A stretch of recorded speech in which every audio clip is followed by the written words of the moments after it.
자, 3학년 여러분, 안녕하세요. 생활과 과학 두 번째 시간입니다. 자, 여러분 앞 시간에 생활과 과학 과목에 대한 소개를 했었고요.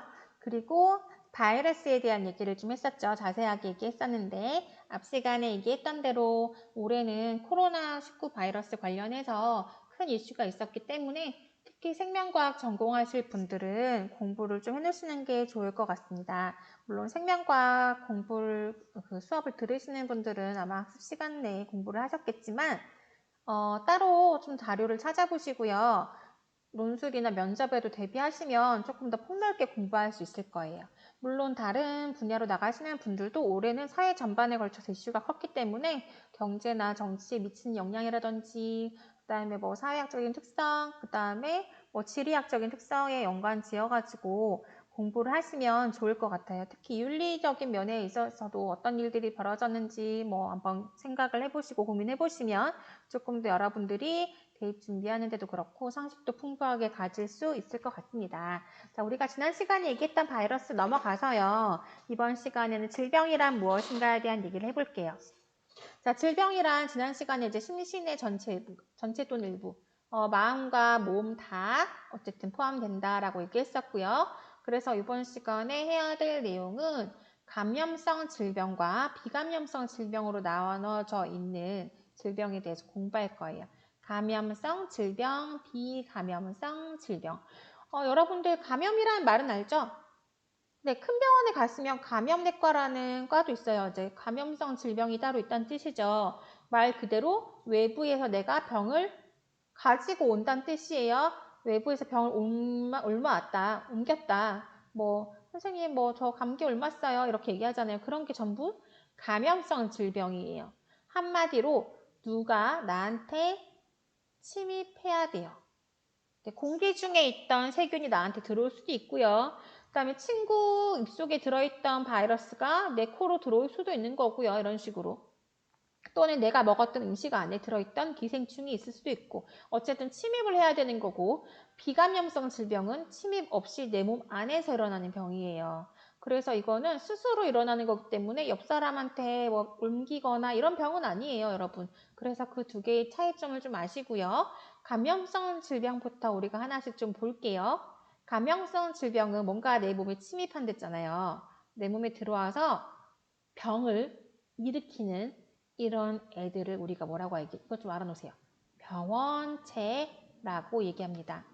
병원체. 뭐 땡땡병원, 땡땡내과 이런 거 아니고요.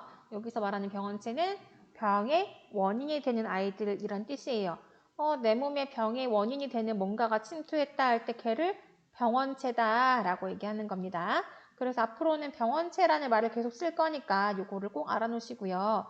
우리 책에서는 병원체 총 4가지 나오고 있어요. 그래서 4가지 공부할 건데 하나하나 이름을 좀 볼게요. 자, 우리가 봐놓을 병원체는 여기 있네. 세균, 곰팡이, 기생충이 있고요. 자, 하나 더 바이러스. 여기 앞에 갔구나. 바이러스. 총 4가지가 있어요. 바이러스, 세균, 곰팡이, 기생충. 이거 신기하게 쓰다 보니까 크기별로 써놨네요. 바이러스 제일 작고 기생충이 제일 커요. 어차피 이 4가지 있다는 거 알고 계시고요. 이것들이 내 몸에 들어오면 나는 무조건 병에 걸리는 건 아니에요. 내가 튼튼하면 걸리지 않습니다. 그 얘기가 여기 나와 있죠. 인간의 저항력 정도에 따라서 질병이 나타나기도 해요. 다른 말로 우리가 면역이 좋냐 안 좋냐 뭐 이런 말 하죠. 이거 적을 필요는 없어요. 적을 필요 없고. 자, 뭐 면역이 선생님 저 지금 면역 상태가 좋아요. 뭐 이렇게 얘기할 수 있잖아요. 근데 그 면역에 대해서는 나중에 다시 공부하게 될 건데 어쨌든 저항력 정도에 따라서 질병이 나타날 수도 있고 나타나지 않을 수도 있다. 자, 그 다음에 감염성 질병 중에서 세균에 의한 질병은 대부분 찾았어요. 어느 세균 때문인지. 선생님 저 식중독 걸렸어요. 네, 뭐 그럼 무슨 세균인지 알아요? 그 다음에 뭐 무슨 뭐 어디가 아파요? 그러면 머리가 아파요. 병원 갔더니 뇌수막염이 뇌수막 구균에 걸렸구나. 그 세균이 침투했구나. 폐렴 걸렸어요. 폐렴 구균이 들어갔구나. 라고 검사해보면 알아낼 수 있어요. 그래서 치료가 가능합니다. 보통은 세균을 죽이는 약을 우리가 뭐라고 얘기하냐면요. 세균을 죽이는 약을 항생제라고 얘기해요. 그 우리가 모든 병이 다 세균 때문이라고 생각하는데 꼭 그렇지만은 않거든요, 여러분. 같은 피부 질환이라고 해도 세균성이 있고요, 막 바이러스성이 있고요, 곰팡이성 같은 게 있고요. 막 기생충은 좀 크니까 별개의 문제긴 한데 우리 지식백과 한번 찾아볼까요? 여러분 피부에 생기는 질환 같은 것 중에 내가 뭐 이런 거 혹시 이런 거 들어봤어요? 여러분 한 번씩 피곤할 때 생기는 질환 중에 하나인데 입술 주변에 막 물집 생기는 거 있잖아요. 입술에 뭐 물집 생겨서 막 터지고 아프고 막 한 1, 2주 정도 고생하는 그거 들어봤어요? 헤르페스? 요거 바이러스에 의해서 생기는 거예요. 여기는 지금 손이라든지 다른 주변에 다른 그 피부에 생긴 거 나타내는데 이런 거 특히 이제 학생들 피곤할 때 입술에 많이 생겨요. 그때 병원에 가면 약국에 가면 주는 약이 따로 있을 거예요. 자, 일단 바이러스에 대한 겁니다. 그래서 얘는 아까 얘기한 것처럼 세균을 죽이는 항생제 가지고는 날 수가 없어요. 바이러스 죽이는 항바이러스를 써야 돼요.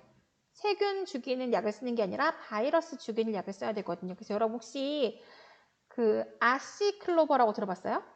아시클로버? 네, 헤르페스 잘 생기고 입술에 물집 잘 생기면 약국에 가면 저 입술에 입술에 물집 생겼는데요. 이렇게 얘기하면 아시클로버라는 약을 줘요. 여기 적혀 있네요. 항바이러스제이다. 항바이러스제. 그래서 바이러스를 죽이는 약이었구나. 그렇구나. 여기다가 그래서 엉뚱한 약 발음 안, 에스로반 연고 이런 거 발음 안 되는구나. 이 얘기예요. 됐죠, 여러분? 네, 이렇게 피부에 염증 생기는 것도 바이러스 때문에 생길 수도 있다는 거. 그 다음에 여드름 같은 거. 여드름이라든지 아니면 여러분 피부 이렇게 상처 났는데 약 안 발라가지고 고름 나온다든지 이런 거는 세균에 의한 거예요, 세균. 세균에 의한 거라서 그런 거는 뭐 후시딘이라든지 에스로반 연고라든지 이런 거 바르잖아요.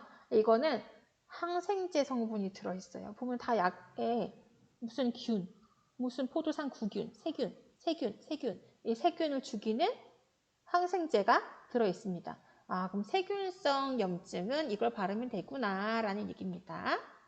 곰팡이성 피부염도 있어요. 여러분 혹시 들어보셨는지 모르겠는데 사람한테는 가장 쉽게 나타나는 게 이제 무좀 이런 거 들어본 적은 있을 겁니다. 그래서 무좀 뭐 발 피부에 나타나는 거다 뭐 이렇게 얘기하는데요. 자, 뭐 무좀 발 피부 벗겨지듯이 막 나타나고 뭐 이렇게 되는 거. 요거 피부에 똑같이 나타나는 거지만 이거는 곰팡이에 의한 거예요. 여러분들이 말하는 막 선생님 저 빵을 오래 놔뒀더니 곰팡이 폈어요. 왜 이런 곰팡이도 있고 발에 이렇게 곰팡이 균이 침투하기도 하고 약간 다르긴 종류긴 하지만 같은 종류의 곰팡이예요. 그런 것들이 다 피부염이 되겠어요. 그럼 요거는 또 아까 얘기했던 항바이러스제 연고 안 되죠. 그러면 세균 죽이는 항세균제, 항생제 연고 안 돼요. 안 들어요. 발라봤자 소용이 없어요.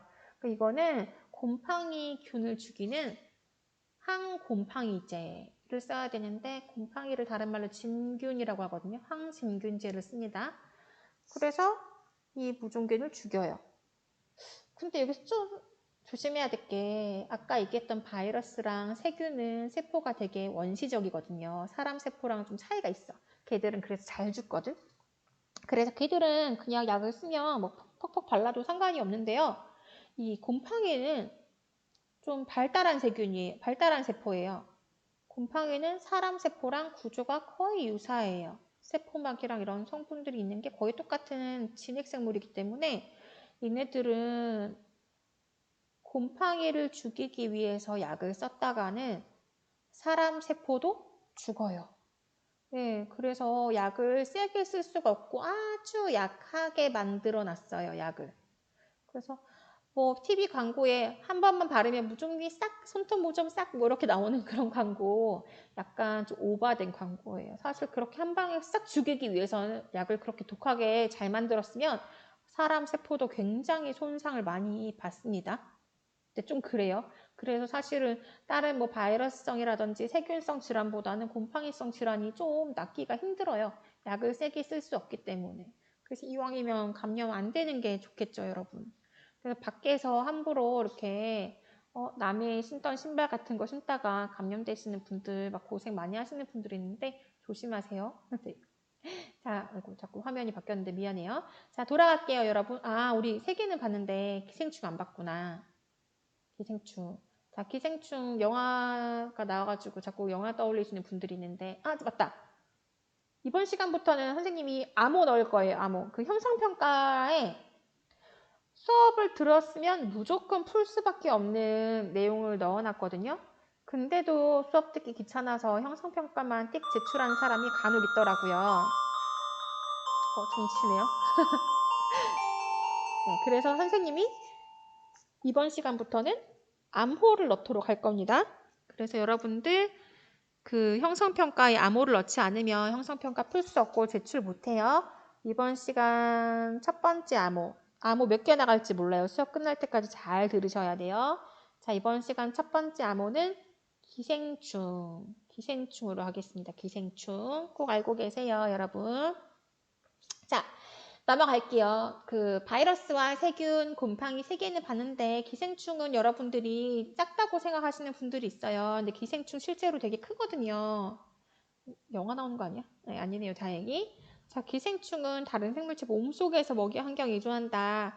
사람 몸속에는요, 이런 것들도 있을 수 있고요. 종류가 되게 많은데 이거 생각보다 커요. 좀 징그러운데 잠깐 보실까요? 예, 이런 거. 사람 내장에 이렇게 붙어서 살아요. 지렁이만 하죠. 엄청 커요. 네, 사람들이 이거 기생충이라고 얘기하면 눈에 안 보이는 거 아니에요? 아니에요. 이거 되게 커요. 이거 나중에 죽어가지고 막 나중에 너희가 화장실 가서 볼일 보면 대변이랑 같이 나오고 막 그래요. 이런 기생충이 있고요. 물론 조금 더 작은 것도 있고요. 사람들은 이제 요충이 좀 흔하게 감염되기도 하는데 어쨌든 이거 막 생각도 하기 싫죠. 네, 그리고 그 집에 개나 고양이 키우시는 분들은 이런 것도 들어봤을 거예요. 심장사상충이라고 해서. 이거 심장 안에 막 살거든요. 예, 실 모양으로 생겼죠. 그래서 실사자 모양 상자에서 사상충, 심장에 사는 심장사상충이라고 얘기하는데 얘가 나중에 심장을 막아서 그 심장이 제 역할을 못해서 죽습니다. 요거 근데 개나 고양이한테만 있지만 아주 드물게 사람한테 또 나타날 수도 있어요. 모기에 의해서 모기가 이 알을 옮겨 다니면서 이렇게 퍼뜨리거든요. 뭐 어쨌든 이런 것 기생충이 있다는 거 이런 것 때문에도 병을 일으켜서 죽을 수 있다는 거. 근데 현대 사회에서 사실 웬만한 음식 다 소독되어 있고 그렇기 때문에 기생충 때문에 죽는 사람은 그렇게 많지는 않아요. 그래도 여러분들 조심해야 돼요. 그 돼지고기 같은 거 안 익힌 거 먹다 보면 그 안에 기생충이 들어있어가지고 걔는 나사처럼 내장을 막 파고 들어가거든요. 네, 그래서 좀 많이 아프고 고생합니다. 또는 걔가 위에만 가면 다행인데 혹시라도 진짜 혹시라도 얘가 혈관을 타고 어딘가에 가서 뇌에 들어간다거나 하면은 뇌 조직을 파먹을 수도 있어요. 조심하셔야 돼요. 그래서 회 같은 거 또는 갑각류 같은 거 특히 민물고기 바닷물 말고 민물고기 이런 거 좀 조심해서 드실 필요가 있겠죠. 싱싱한 거 아닌 거 먹고 이런 거는 조심하셔야 되고 고기 같은 경우도 돼지고기 이런 거는 반드시 익혀 먹어야 된다. 왜냐 기생충이 내 몸에 가서 나를 죽일 수 있으니까 이런 얘기예요. 자, 그래서 이런 얘기 봤고요. 어쨌든 바이러스, 세균, 곰팡이, 기생충 4개 반드시 알아놨으면 좋겠어요. 항상 4개가 세트로 나오면 좀 긴장해야 될 필요가 있죠. 시험 문제 보기가 항상 5개잖아요, 여러분. 이런 거 보면서 좀 이렇게 눈치를 채는 센스 4가지 봤어요. 자, 다시 가보겠습니다. 아까 세균 죽이는 약을 우리가 안티세균. 세균을 영어로 박테리아라고 하거든요. 그러니까 안티박테리아라고 얘기하면 알아들어요. 그게 항생제예요. 여기 생자가 이제 세균이라는 뜻인데 항생제라고 얘기하고요. 바이러스 같은 경우에는 항생제가 죽일 수 없어요. 그래서 항바이러스제 요게 쓰면 되겠죠? 그 다음에 나머지 곰팡이랑 기생충도 없어지면 좋겠죠. 그죠? 곰팡이는 여러분들이 이제 끓이거나 하면 없어질 수 있어요. 따로 죽인 약이라기보다는 끓여서 먹어서 섭취하지 않는 게 중요하지만 모종같이 곰팡이성 질환이 생겼을 때는 아까 얘기했었죠? 항진균제를 씁니다. 요거는 사람한테도 조금 해를 입힐 수 있어서 독하게는 못 쓰고요. 그러다 보니까 병이 잘 안 나요. 이왕이면 곰팡이성 질환 안 걸리는 게 좋아요. 자, 그 다음에 기생충? 선생님 기생충 못 죽여요? 기생충 끔찍한데요? 예, 죽일 수 있죠. 기생충 죽이는 약 먹으면 되지. 그래서 기생충 죽이는 약은 뭐냐면 구충제 먹는 거. 구충제 같은 거 복용할 수 있어요. 구충제 복용. 잘 안 보이나요? 이따 해볼까요? 네, 구충제를 복용할 수 있습니다. 근데 구충제도 역시 좀 순하진 않아요. 간에 무리가 갈 수 있어요. 너무 많이 드시면 안 돼요. 왜냐면 이 기생충 좀 크잖아요. 이렇게 큰 애를 죽이려다 보니까 이게 좀 강하거든요, 약이. 잘못하면 뇌가 배 아파서 기생충 죽으려다가 같이 동반 통증을 느끼는 경우가 있으니까 구충제는 정해진 용량만 정해진 시기에 먹는 거예요. 보통 1년에 한 번 정도 먹는 약들이 있는데 여러분들 사실 기생충 몸에 있는 사람 이렇게 흔치는 않거든요. 근데 여러분들이 막 자꾸 바닥에 떨어진 거 주워 먹고 밖에 흙도 주워 먹고 막 더러운 거 많이 먹었으면 한 번쯤 먹어주면 좋아요. 그래서 구충제를 뭐 1년에 한 번 정도 복용하는데 시키는 용량만큼만 먹으면 된다는 거. 자, 그래서 방금 감염성 질병 일으키는 병원체 4가지 봤어요. 하나, 바이러스, 세균, 곰팡이, 기생충. 얘네들을 죽일 수 있는 얘네들한테 치료제로 쓰이는 각각 4가지도 봤습니다. 이렇게 4가지 기억해 두시면 좋겠어요. 됐죠, 여러분? 어렵지 않죠? 네, 비감염성 질병으로 가겠습니다. 비감염성 질병은요. 자, 우리 몸 안에서 일어나는 거예요. 외부에서 누가 들어오는 게 아니라. 그래서 뭐가 없다? 네, 여기 병원체 없이 일어날 수 있는 거다. 병원체 있는 거는 감염성 질병, 병원체 없는 거는 비감염성 질병이다 라는 뜻이에요. 자, 그래서 비감염성 질병에는 어떤 병들이 있나요? 요거 좀 알아놓으시면 좋겠지요, 여러분. 그래서 봅시다. 자, 고혈압, 당뇨, 유전병 같은 것들이 있대요. 혈압이 높은 걸 고혈압이라고 얘기하잖아요. 혈압이 무슨 뜻이냐면 혈액의 압력, 혈압이란 혈관 속을 흐르는 혈액의 압력이다 라는 얘기예요. 그래서 내 팔에도 혈액이 있고요. 무슨 혈관은 뭐 팔다리, 머리 다 있죠. 다 있는데 보통 혈압 측정할 때 어디 측정하죠? 네, 보통 팔이 재기 편해서 그냥 재는 거예요. 심장이랑 가장 가까이도 있고 재기도 편하고. 그래서 팔의 동맥에서 측정한 동맥 압력을 뜻해요. 왜 하필 동맥을 잴까요? 네, 정맥은 압력이 거의 마이너스예요. 너무 작고. 일단 심장에서 펌프질을 하잖아요. 심장에서 피를 내뿜잖아요. 심장이 펌핑 될 때 그때 혈액이 쭉 나오는 그 압력을 재야 되니까 심장과 바로 연결된 혈관이 동맥. 그래서 동맥 압력을 측정하는 겁니다. 그래서 여러분들 여기 오른쪽에 보시면요. 요거 혈압, 고혈압 진단 기준 있죠? 실제로 고혈압이라고 얘기하면 140 이상 되거나 140 이상 수축결합 또는 이완결합이 90 이상 되면은 고혈압이라고 얘기해요. 선생님 혈압은 왜 항상 2개를 말할까요? 어렵게 혈압 얘기할 때 항상 여러분 최대혈압 그 다음에 최저혈압 이렇게 얘기하거든요. 병원에 가면 혈압 재고 나서 네, 120이 80입니다. 정상이에요. 라고 얘기해줄 때 항상 숫자 2개 불러주죠. 하나는 큰 거, 하나 작은 거. 이렇게 2개를 왜 불러주냐면 하나는 심장이 쭉 짤 때, 심장이 물풍선처럼 쭉쭉 짜지잖아요. 그때 피가 쭉 나오잖아요.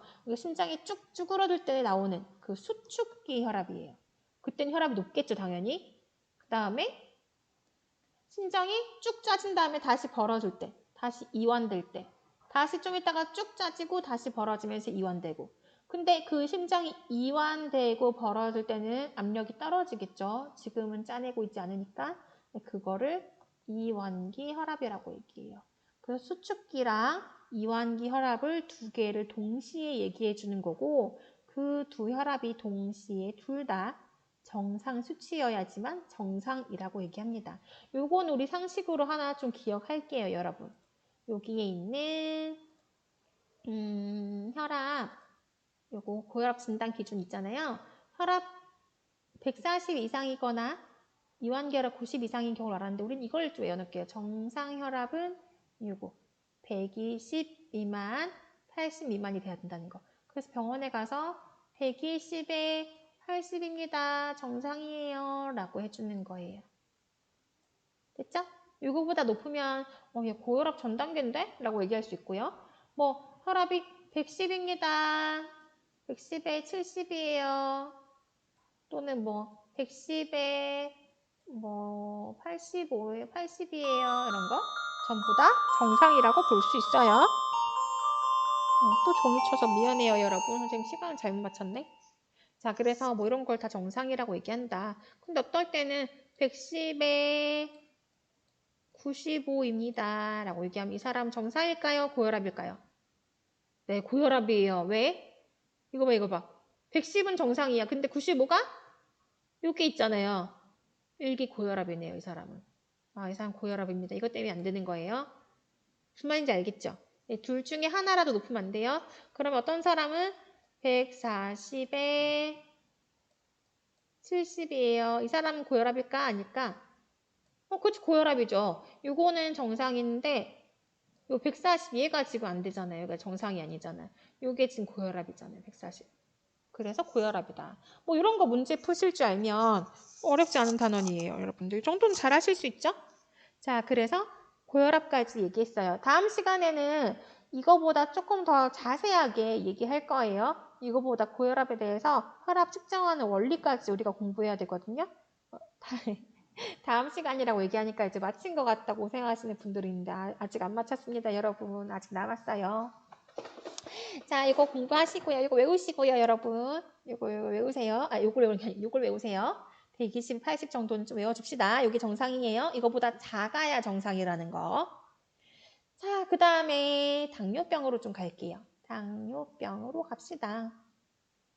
자, 당뇨라는 거는 말 그대로 당, 포도당이 오줌으로 나오는 병을 당뇨라고 얘기해요. 포도당이 오줌으로 왜 나와요, 선생님? 원래는 안 나오나요? 원래 안 나와요. 원래 나오면 안 돼요. 원래 나오면 안 되고 그거 다 에너지원으로 써야 되잖아요. 내가 지금 쓰러지지 않고 잘 걸어다니고 생각할 수 있고 말할 수 있는 거는 다 포도당을 에너지원으로 쓰기 때문인데 포도당이 너무 많으면 몸에서 넘쳐서 소변으로 배출이 되는 거예요. 그래서 당뇨라고 얘기해요. 그럼 이 사람 당뇨인지 아닌지 알려면 두 가지 방법이 있어요. 자, 소변 검사해가지고 오줌 속에 포도당이 있나 없나 검사하는 방법이 첫 번째. 두 번째는요. 혈액 검사를 해요. 혈액 검사를 해서 혈액 속에 포도당이 너무 많이 있는지를 알아보면 되는 거예요. 그 너무 많이의 기준이 뭐냐면 여기 적혀 있네. 8시간 이상 금식했을 때 측정한 혈액 내의 포도당. 왜 금식하고 해요? 금식하고 해야 정확하지. 방금 밥 먹었을 때는, 밥 먹은 지 얼마 안 됐을 때는 방금 많이 먹었으니까 많이 나올 수도 있잖아요. 그래서 밥을 굶고 나서 측정해서 126 이상이 나오면, 그러니까 데시리터당 126mg 이상의 분량이 되면 당뇨병으로 진단한대요. 됐죠, 여러분? 이거 숫자 안 외워도 됩니다. 외우지 마세요. 전혀 외울 필요 없어요, 여러분. 알겠죠? 근데 이거 숫자 그냥 나왔으니까 두 번째 암호로 쓸게요. 자, 이번 시간 두 번째 암호 기억하세요? 요거 어디 구석에 살짝 표시해놔요. 여기 126, 126 암호입니다. 아까 첫 번째 암호 기억하시죠? 두 번째 암호는 이걸로 쓸 거예요. 몇 번째 암호까지 나올지 몰라요. 끝까지 들으셔야 돼요. 자, 그 넘어갈게요. 내가 숫자 외울 필요 없어요. 이거는. 자, 그러면 당뇨병 진단합니다. 자, 또는요. 보세요. 식사 후에 측정한 혈당. 내가 밥 먹거나 측정하면 당연히 높게 나오겠죠. 그때 200 이상. 뭐 하여튼 그러면 당뇨병 진단한대요. 이게 또 외울 필요는 없어요. 자, 그래서 당뇨병 진단 기준이 여기 나와 있는데 그냥 이거나 참고로만 좀 하시고요. 그러면 평소에는 선생님 제가 밥 많이 먹으면 무조건 포도당이 많아지니까 밥 많이 먹으면 당뇨병 걸렸다가 굶으면 정상이 됐다가 그런가요? 그렇진 않아요. 평소에 여러분이 밥을 아무리 많이 먹어도 몸속에 포도당이 조금만 올라가고 더 많이는 안 올라가요. 당뇨병 환자만큼 많이 올라가지 않아요. 왜 그런지 그 이유를 좀 볼게요. 여기서 좀 중요한 내용이 나와요. 자, 여기서 좀 중요한 내용이 뭐가 나오냐면 요 있잖아요. 요거. 요 이름 뭐지? 네, 요거 요 이름 중요해요. 이름 좀 써줄까요? 이게 주인공이에요. 자, 모든 게 다 간 때문입니다, 지금. 간 때문에 어떤 일이 벌어지냐면요. 제가 음식을 먹었어요. 자, 음식을 먹습니다. 음식을 먹었어요. 식사를 하고 나니까 당연히 혈당이 쭉쭉 올라가려고 하고 있어요. 올라가고 있죠? 밥 먹었으니까 밥 속에 성분들이 녹말이 분해되고 포도당이 되고 해서 자, 나의 혈당량이 올라가고 있어요. 올라갔더니 얘가 누구냐면 이제 이자입니다. 이자, 췌장이라고도 얘기하는 이자예요. 중학교 때 배웠죠? 자, 그 이자에서 어떤 호르몬을 분비해요. 자, 그 호르몬도 굉장히 중요하니까 줄 좀 그을게요. 자, 어느 호르몬? 인슐린. 이거 꼭 알아놓으세요. 인슐린. 중요해요. 별표. 네, 인슐린 중요합니다. 별표 하셨어요? 별표? 안 했어요? 네, 제가 할까요? 너무 크겠나? 자, 인슐린 분비해요. 인슐린이 무슨 역할을 하는데요? 인슐린이 무슨 역할을 하냐면 인슐린이 혈당량을 감소시키는 이러한 중요한 역할을 한다는 거예요. 왜냐? 어떻게 하는데요, 선생님? 인슐린이 내 몸속에 들어온 포도당을 소비 촉진한대요. 포도당을 많이 쓰도록 촉진을 한대요. 포도당을 써서 내가 에너지를 낼 수 있게 하는 거예요. 그래서 밥 먹고 나면 힘이 막 나는 게 이런 것 때문인 거예요. 자, 그 다음 포도당이 글리코젠으로 전환도 된대요. 한마디로 포도당을 저장한다는 뜻이에요. 글리코젠이라는 물질로 바꿔가지고 저장해 놓는 거예요. 간이나 근육 속에다가. 포도당을 버리지 않고 내 몸속에서 저장을 하니까 근데 포도당 형태로 저장하는 게 아니라 다른 글리코젠으로 전환해서 저장하니까 내 몸속에 피 속에 포도당의 양이 감소하겠죠. 혈당량이 감소하겠죠. 이 역할을 누가 해주냐면 네, 인슐린이 해줘요. 그래서 별표한 거예요. 장소가 어디냐면 간이에요. 간에서 인슐린이 혈당량을 감소시킵니다. 자, 혈당량이 올라가면요. 인슐린은 이자에서 분비돼요. 쓰지 말까요? 쓰는 게 좋겠죠? 인슐린이 어디서? 간에서 포도당을 저장합니다. 누가? 인슐린이. 이거 하나 표시해 놓는 게 좋겠어요. 그래서 인슐린이 나오면 내 몸속의 포도당 양은 그렇게 많이 올라가지 않는다는 얘기예요. 근데 만약에 인슐린 분비가 안 된다. 또는 인슐린이 분비는 되는데 제대로 기능을 못한다. 그러면 어떤 일이 벌어질까? 그렇죠. 내가 밥을 먹었을 때 혈당을 낮추지 못하니까 내 몸속 혈당량이 끝도 없이 계속 올라가는 거야. 그러다 보니까 내 몸속 혈당이 너무 많아서 오줌으로 포도당이 배설되는 당뇨병에 걸리게 되는 거예요. 이해되겠죠? 네, 당뇨병이 좀 위험하기도 해요. 왜 위험하냐면 정상인 같은 경우에는 이거 조금 더 볼 거예요. 그림. 혈당량을 감소시켰잖아요. 그런데 밥 먹고 나서 3시간, 4시간, 5시간 오늘은 또 바빠가지고 7시간째 아무것도 못 먹고 있어요. 그럼 나 몸속에 혈당이 점점점 떨어지고 있어요. 계속 에너지원으로 쓰니까. 그럴 때 혈당량이 너무 많이 감소했을 때 나 지금 포도당 필요하거든요. 포도당 없으면 에너지 못 내서 당장 쓰러질 수도 있거든요. 하면은 다시 한번 이자에서 호르몬이 분비돼요. 그때 나온 호르몬이 글루카곤이에요. 이번엔 다른 호르몬이네? 같은 이자지만.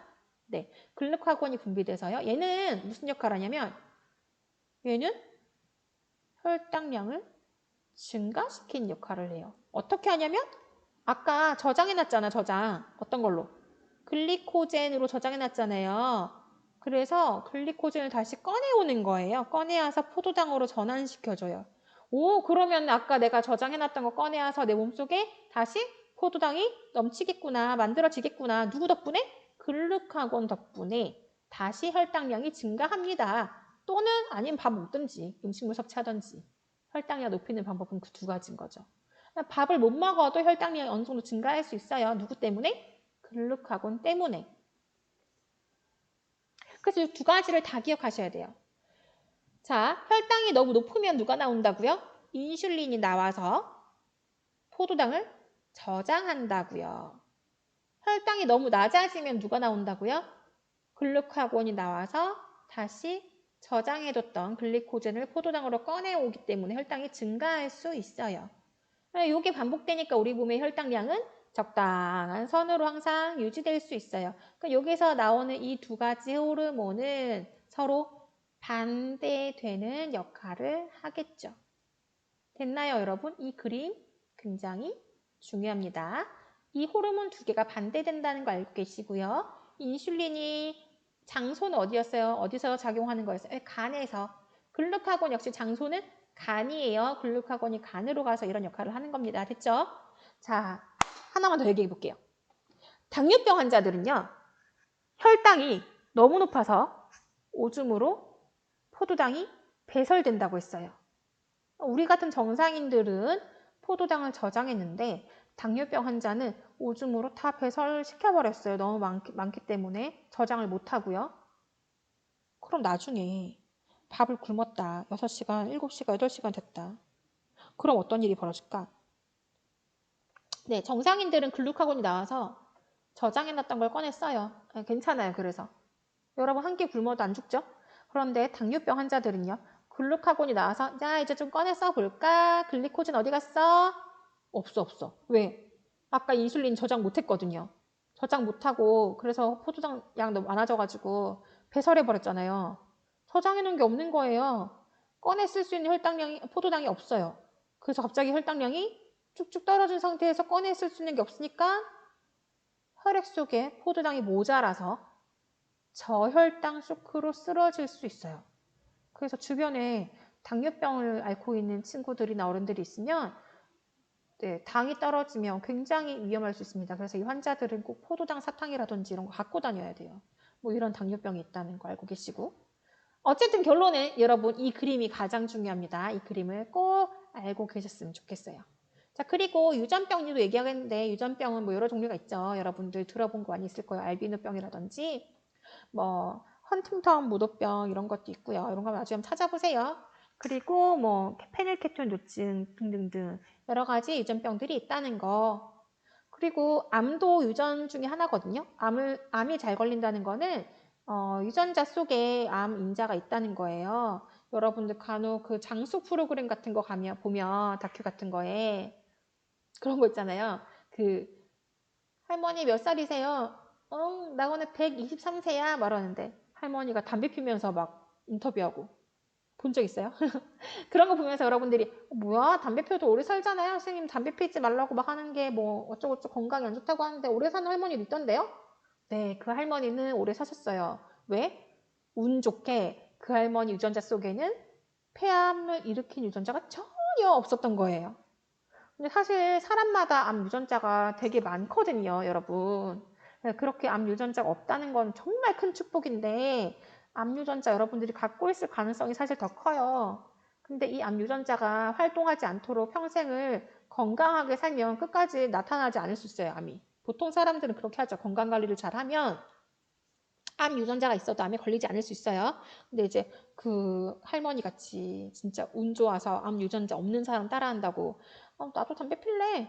담배 핀다거나 아니면 뭐 안 좋은 발암물질 먹는다거나 또는 생활 습관이 안 좋다거나 아니면 스트레스를 극도로 받는다거나 뭐 이러면 암에 걸릴 가능성이 있다는 거죠. 네. 하여튼 그래서 뭐 흡연과 폐암과의 관계 뭐 이런 거 얘기하고 있어요.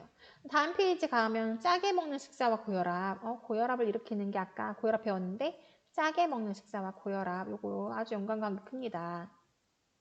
이런 거. 그래서요. 비감염성 질병 치료하는데도 생활 방식을 좀 변화시키면 좋겠다라는 얘기를 하고 있어요. 옛날에는 질병이 생기면 약 먹고 나았는데 근데 요즘엔 아예 처음부터 발생하기 전에 예방하고 저항력을 높이는 게 더 중요하다라는 얘기하고 있는 거죠. 뭐 중요한 거 아니니까 끝이나 말까요? 자, 요즘에 어쨌든 미리미리 환경 개선하고 운동하자 뭐 이런 얘기하고 있는 거예요. 자, 선생님도 지금 자꾸 밖에 나가지 않고 그래서 작년부터 지금 살이 엄청 많이 쪘는데 여러분들도 지금 살이 많이 붙은 사람이 있을 거예요. 집에서 잠만 자다가 좀 건강을 위해서 우리 여러분도 올해 입시 있으니까 공부하고 싶은데 자꾸 졸리면 안 되잖아요. 운동을 조금 하시고 유산소 운동 좀 하면서 공부를 좀 하셨으면 좋겠어요. 자, 오늘 여기까지 볼 건데요. 아까 형성평가 풀 때 암호 필요하다고 얘기했었고요. 그 암호 입력하시고 과제 제출하시면 이번 시간 출석이 완료되겠습니다. 종치기 전에 제출해야 되니까 좀 시간 유의하시고요. 자, 빨리 과제로 가십시다. 자, 수고했어요. 과제로 가세요.